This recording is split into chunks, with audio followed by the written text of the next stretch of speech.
All right, let's go over homework 2.1, number 7.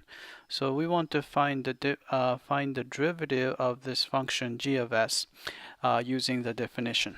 All right, so let's do that. So remember that the definition of derivative is say g prime of s is the limit as delta s approaches 0, right? Then you have a g of s plus delta s minus g of s, g of s all over delta s, right? So that's just a definition. So let's try to put this function in. So we're going to have still limit delta s approaches 0, right? All right, then you have a long big fraction. All right, so here you have g of s plus delta s. So every time you see s in the formula, we put s plus delta s. So you have a 3 over s plus delta s. Then you have a minus 3, right? Minus sign.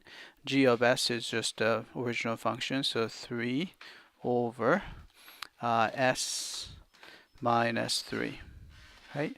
Then you have a delta s on the bottom, right?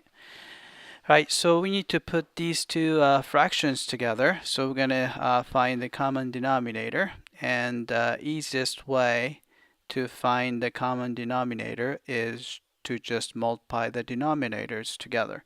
So let's do that. So we just multiply quantity s plus delta s minus 3 times quantity s minus 3. Right, so that's the denominator. Right, on top, you're going to have to multiply the top by quantity s minus 3. So you're going to end up with 3s minus 9. Right, it's 3 times negative 3. Right, so there's a negative sign here, so we have to subtract. Right. Then you have to multiply 3 and s plus delta s minus 3. So 3 times s is 3s. Right? 3 times delta s is 3 delta s. Right? And 3 times negative 3 is negative 9. Right? Then all over delta s. Alright, then we can cancel a bunch of terms. There are 3s right here, and there's a 3s right there.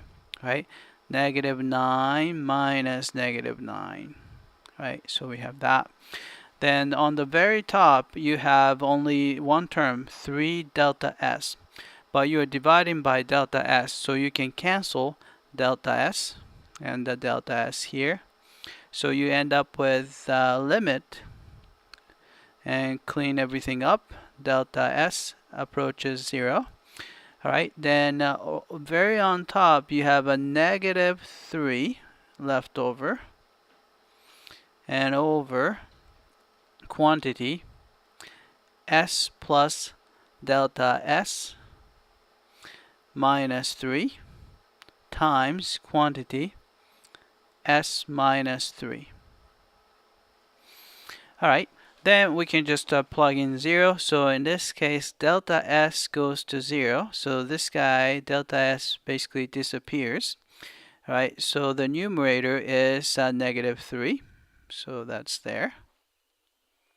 And the denominator is actually delta s goes away. So you have s minus 3 times quantity s minus 3. So it's going to be quantity s minus 3 squared, right?